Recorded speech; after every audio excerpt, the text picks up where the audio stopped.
Hello and welcome to the second edition of West Key Customs.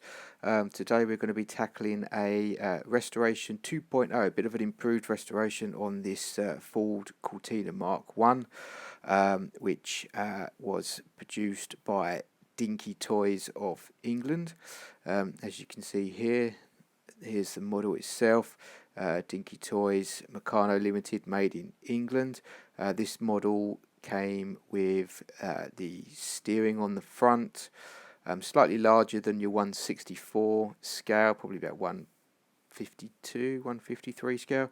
Has the dual headlights. It also has opening doors and a few little extras like the seats move forward so you can get into the back of the car.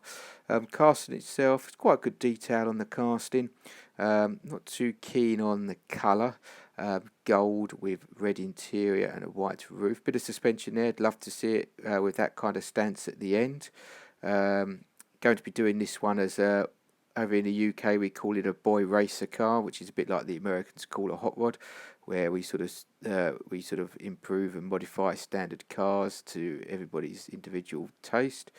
A few little chips here and there on the casting. Bit of a crack on the screen on the glass, which is a bit of a shame, but we'll see how it cleans up. If need be, I might see if I can locate a replacement glass, but probably won't get it in time for this one. But need to drill out the posts so we can get the bottom of the car off, and we can then start disassembling it, ready to start doing the restoration on the car. So let's take it over and drill out the posts. So here we go, posts have been drilled out. One thing that I have noticed on this is that the base plates are very flimsy on these Dinky Toys, so make sure you drill the rivet heads off before you start sort of prizing it apart, because you could bend the base.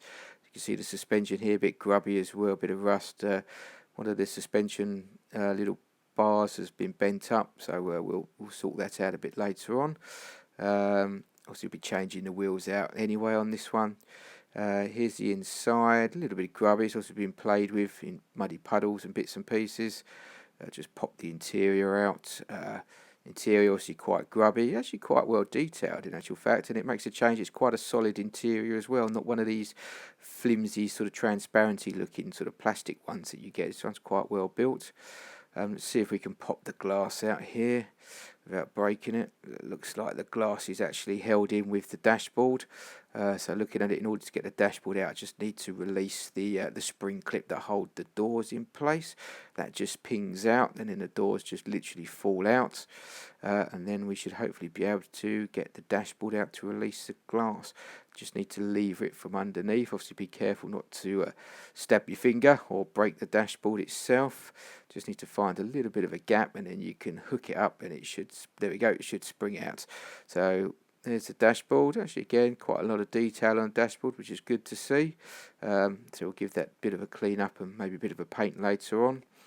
And actually get the glass out here, and yeah, the glass is in good condition other than that little crack on the front. But I'll see if I can get a replacement. I know you can buy these separately, but I think at the moment they're out of stock. Don't have another one in the parts bin, so we'll clean it up, probably put it back in for the time being.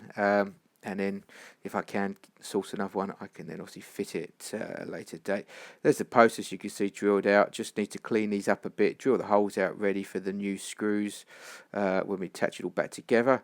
Be putting this in the paint stripper in a bit, so don't know what's going to happen with these little sort of plastic dual lights that are fitted to it. Can't really prise them out, so I think I'll just leave them in there, see what happens. If the paint stripper destroys them, then obviously I'll need to take them out anyway, and we'll look to replace them. But at the moment I'll leave them in and see what happens. So let's get the paint stripper over here now, and we can put this casting into the paint stripper. Just your usual sort of cheap and cheerful DIY own brand paint stripper, just sort of giving it a good coating on the inside to start things moving. Obviously be careful with obviously health and safety, make sure you don't get this on your fingers if possible, and obviously wear eye protection if you can to avoid any sort of splats or splashes hitting you in the face. So just give this a real nice liberal coating of the paint stripper, and then just sort of leave it to one side and let it do what it needs to do.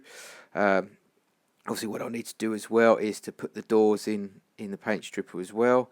We'll put those in, give those a bit of a paint strip as well. I'm not going to worry about paint stripping the base because the base is actually in quite good condition. It's the original colour.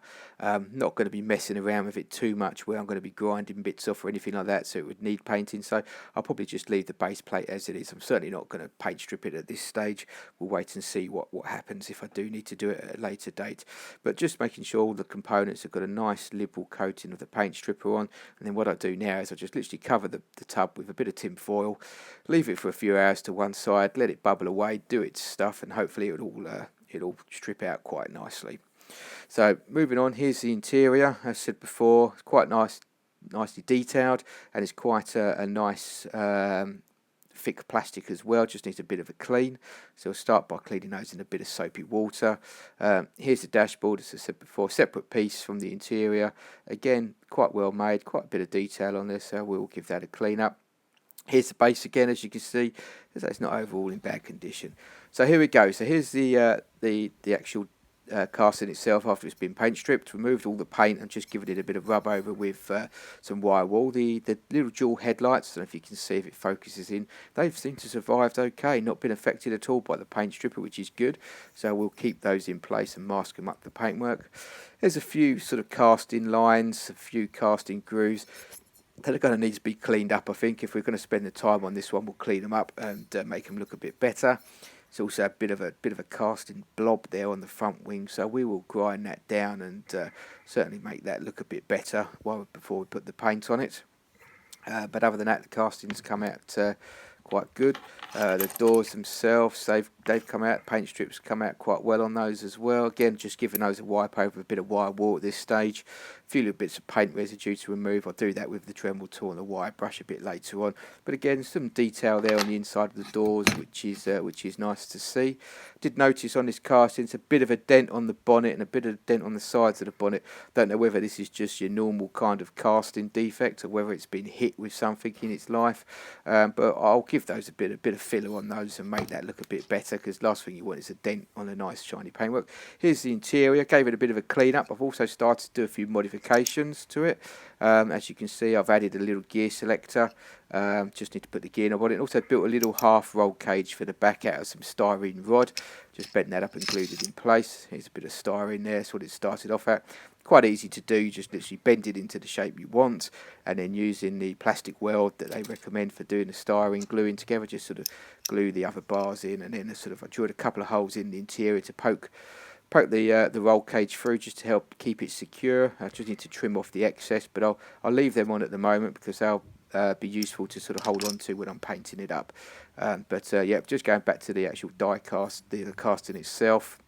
So next steps for me will be to give this a bit of a clean up, fill in those holes, and then those dents, and move on to paint. So here we go. So here's the actual casting as well. Cleaned up some of the casting marks, filled over the dent, just using normal automotive body filler, which I find dries really quickly, doesn't seem to crack or shrink, and you can sand it really well. So I've just filled over some of the dents, some of the imperfections. Need to just grind out a little bit of the base there, a little bit of the sort of I suppose the axle location, just to so we can secure the new axle to it when we come to put it back together, because I'm not going to be using the steering on this one, so I'll probably glue a straight axle in this one, so I'm not worried about the wheels being able to steer. So here we go. So here's the body, all painted in its red base coat. A bit of a colour change on this one. Decided to go for red, which is a bit more in keeping and a bit more period for this car. I've attached the doors as well at this stage. I did paint them separately, but I've now attached them for the final coat, so it's all uniform across. I'm now going to be masking off and painting the Lotus stripe that these cars, the Lotus models, came with. Obviously not going to be doing it in the green colour that the Lotus normally would be, a white body with a green stripe. I'm going to do this slightly different colour, so fingers crossed it all comes out okay. Here we go. Here's the casting all masked up, ready for the Lotus stripe to be applied. As you can see, that's what area will be painted a different colour, so hopefully the masking won't leak. And here we go. Here's the finished casting. It's all been painted. It's been lacquered. We put the Lotus stripe on in a gunmetal grey, as you can see.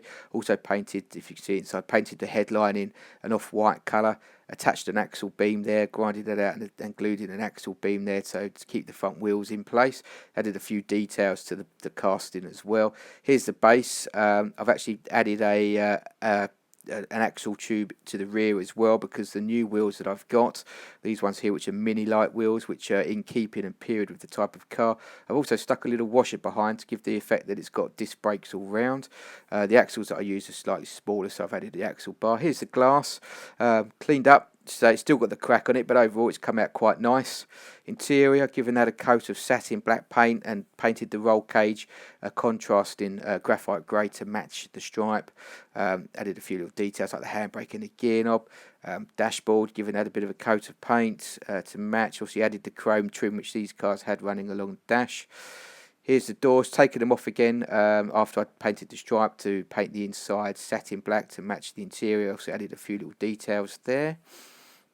And I've also made a couple of door mirrors to put on, a couple of racing door mirrors here. Just need to cut them off, drill a couple of tiny little holes on the door, then we can glue those in. So now it's time for the assembly. And here we go. Here's the finished car. Bit of a boy race edition. So as you can see, it's painted red with the graphite grey Lotus stripe added. It's also got a few decals there. I've added some water decals, number plate, added a little tiny exhaust pipe there to add to the detail. Do like the wheels, so we're a bit restricted to what wheels you can get for these size castings. There's not that many, especially in the UK, not that many actually available, but these mini light examples I found, which came with tyres, a period for this car, and they're actually quite good quality. So all I've done is give them a coat of graphite grey, again to match the stripe and to match the roll cage, to give it that sort of two-tone. You can see I've added the door mirrors here as well. Yeah, all in all, nice shiny coat of paint on it. Very happy with how this one come out.